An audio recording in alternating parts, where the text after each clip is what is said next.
Chapter 16 of Woods Runner by Gary Pawson, and I am excited. Now, do you guys remember what happened last time?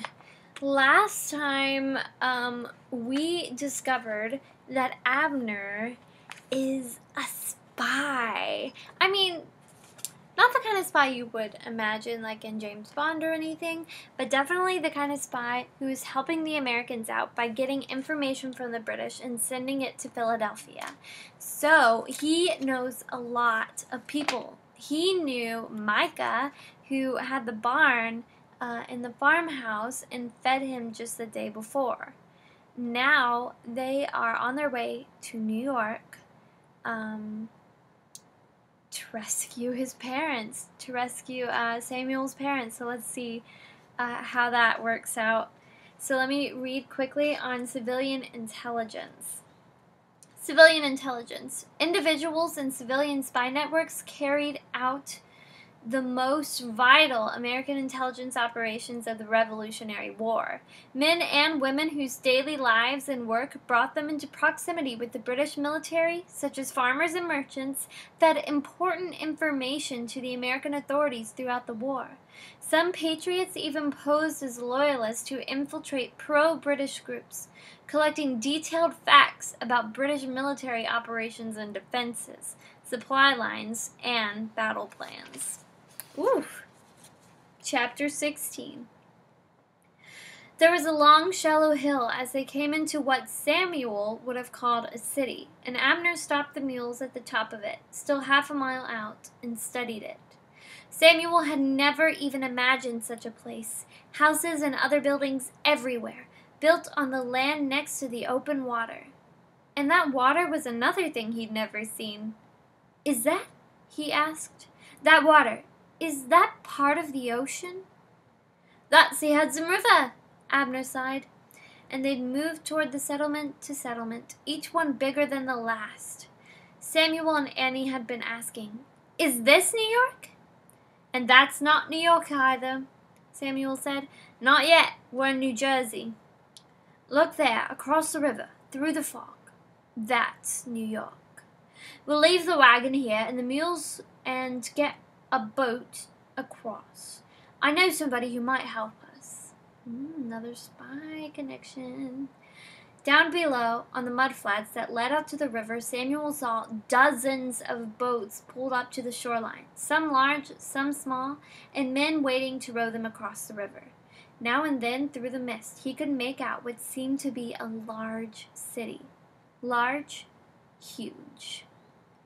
"Wait here," Abner said. "I'm going to look for a friend."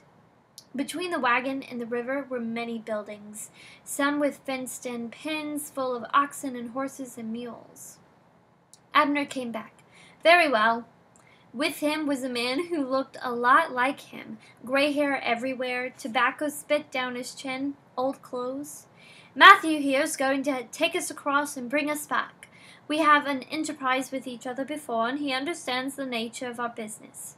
I told him we wouldn't hope to take long, and that we prefer to come back in the dark, if possible, and fast. We'll leave the wagon and the mules and the dog with his boys on this side. They'll keep them ready for us. Samuel, you may take your knife, but leave your rifle here. There are soldiers everywhere, and a rifle will draw attention. Annie, you wait here at the wagon." "No." "Yes. He's all I've got, and he will be back. If this works right, there will be more people coming back with us, and the boat's not that big.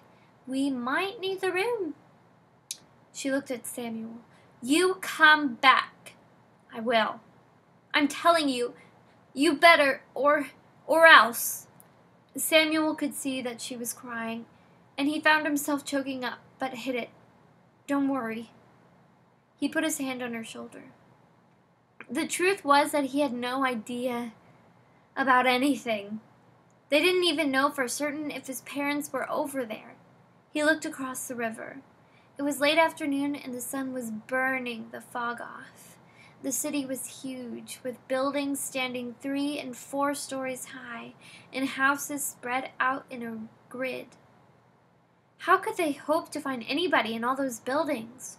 Looking at the city, imagining how many people might be there, made the rest of the trip seem almost easy.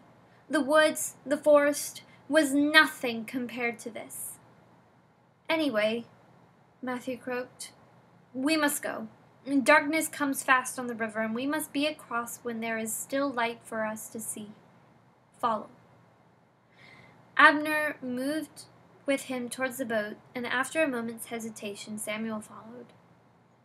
There were about 100 boats pulled up along the mud bank in a long line, tied to brush or small trees, and most of them looked to be on their last legs, water-soaked, unpainted clunkers covered with mud and filth that came down the river.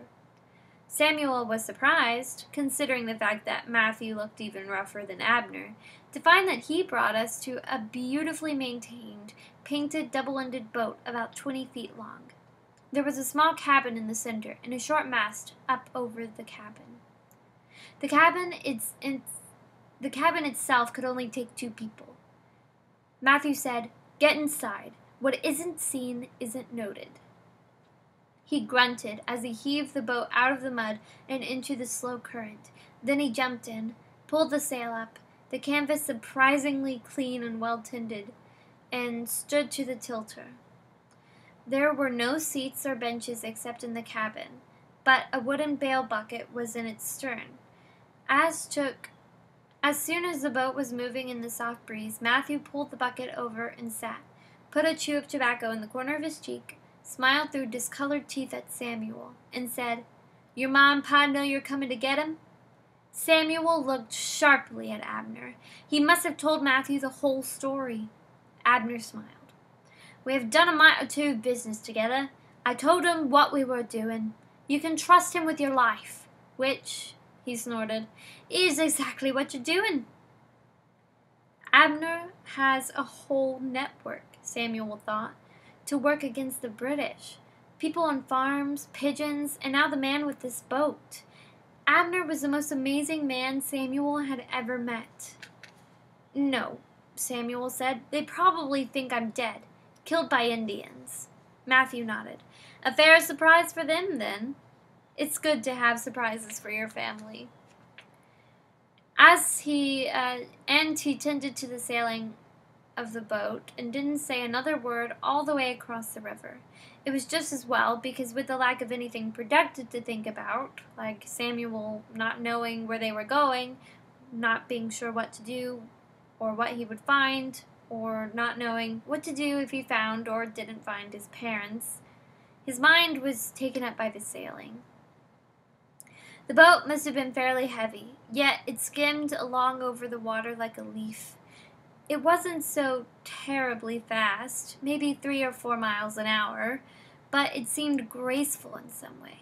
No, that wasn't it. Free. The wind moved them along quietly, and nobody worked to make it so. It just happened. The boat nudged into the bank. "Out," Matthew said, "and up the bank. The road into town is on the left, Sugar Mill down to the right, a 1/4 mile. I'll come back every night at midnight and wait until 3 in the morning for 4 nights. If you're not here by then, I'll figure the worst. What do you want done with the girl if you get scragged?" "Can you take her," Abner paused, "into your family?" Matthew hesitated. "Well," he said, "Emily always wanted a daughter. So be it, but we'll bet against it." And he pushed the boat back out into the current and was gone. Abner said, "Let's get to it," and he moved up the bank with Samuel following. At the top, Samuel stopped dead. There were people everywhere, all along the road into the city and down the side of the road that led to the sugar mill, maybe hundreds of them, and it seemed that almost every man was wearing a red coat. Soldiers were everywhere you looked, armed and walking next to the buildings, roughly forcing civilians to move out onto the street. "Let's start down towards the mill," Abner said. "There might be somebody we can talk to, get a mite of information." They hadn't gone 20 yards when 2 soldiers, rifles fixed with bayonets, stopped them. "State your business," one said. "I'm on the Crown's business," Abner said. from across the river, looking to bring food to the prisoners. I was told they were in the old sugar mill. Is that so?" The soldiers laughed. "Eh," said one. "There and in warehouses and churches, but don't waste your food on the rebels. You might as well feed it to the hogs, for all the good it will do. They're all marked for the box." They went off laughing, and Abner started walking again, heading for the sugar mill, Samuel following. What had the soldiers meant by "marked for the box"? He was so engrossed in his thoughts and in keeping up with Abner, who could walk surprisingly fast, that he almost ran full on into his mother. His mother, right in front of him. It was a thing that could not happen. Impossible. For the first moment, neither of them believed it. She was dumping out a bucket of slops into the gutter as he was dashing down the street after Abner. She glanced up at him and then back at the pail, just as he dodged out of her way, hurrying to keep up with Abner. In that instant, though, their heads jerked back to face each other, and they stood stunned. The world around them stopped. "Samuel?" She dropped the bucket into the ground, reaching out her hand, cracked and red and worn, to gently touch his cheek. "Are you? We thought you were. After the attack? Is it really you?" Samuel couldn't breathe, couldn't speak. We. And then they were holding each other, both crying, until Abner said, "Leave off! Damn it! Leave off! People are watching! Back away!" They moved away from each other. She was very thin and drawn and looked so small. Samuel thought, "Father, is he?" Down the road, in that big building, an old sugar mill full of men prisoners. "I work in this house," she pointed, "cleaning. I get a corner to sleep in, and leftover and scrap food, which I take to your father each night. I'm a prisoner too, but this family treats me fairly." She stopped. "What happened to your head?" "It's nothing. It's scarred." "Tell us about the prisoners," Abner cut in. "Everything you know." She looked at Abner, then at Samuel. "He's helping me," Samuel said. "Tell him everything." "Helping you what? We don't have time now, Mother. Tell him what he asks." Samuel worried he'd be caught talking and she'd have to go in. "Please." "The prisoners are barely fed. Your father can hardly stand or walk." "Guards?" Abner said. "How many guards?" "There are guards inside with the prisoners, at the door, too, but one sleeps almost all the time. The other isn't by the main door. The back door is nailed and boarded shut. There's only one way out. If there was a fire... Can you get a private message to your husband? Today or early tonight?" She nodded. "When I bring the food, the guard does go through it and takes anything good. It's such a small amount, you'd think he'd just let it be, but I will find a way to hide a message. Tell him to be at the front door at midnight, at the middle of the night if he hasn't a watch. Tell him to be there hiding close by the guard. Alone. Just him." "Yes." "Can you slip out at midnight?" Abner was abrupt, terse. "Right here, at midnight." "I will. There are a lot of drunken soldiers on the street at night, but yes." "All right, do that. Tell your husband to get by the door at midnight alone, and you be out here at midnight or just a few minutes after." She nodded, looking from Abner to Samuel. "We'll come for you then, if everything works out right. Now say your goodbyes and get back into the house before we get discovered." "Samuel," she said, turning towards him, "you're sure you're all right?" "Everything will be all right after tonight, Mother. Please, please be careful. I thought you were dead, and I just got you back, and I can't lose you again." "Go inside," he whispered. He almost smiled. Telling him to be careful now, after all that happened. That horse was well and truly gone from the barn. "Well, we'll be back later." They looked at each other. She smiled, her lips trembling, staring at him as if to memorize his face. Then, at last, she picked up the slop bucket and went back into the house. And that concludes chapter 16. Oh. Oh my god! He found his mom! What a fluke. What a fluke. And now Abner seems to have a plan, so I'm not too worried. But I am a little bit worried. And I just really hope they get back because, Annie needs them. He didn't even get to mention Annie.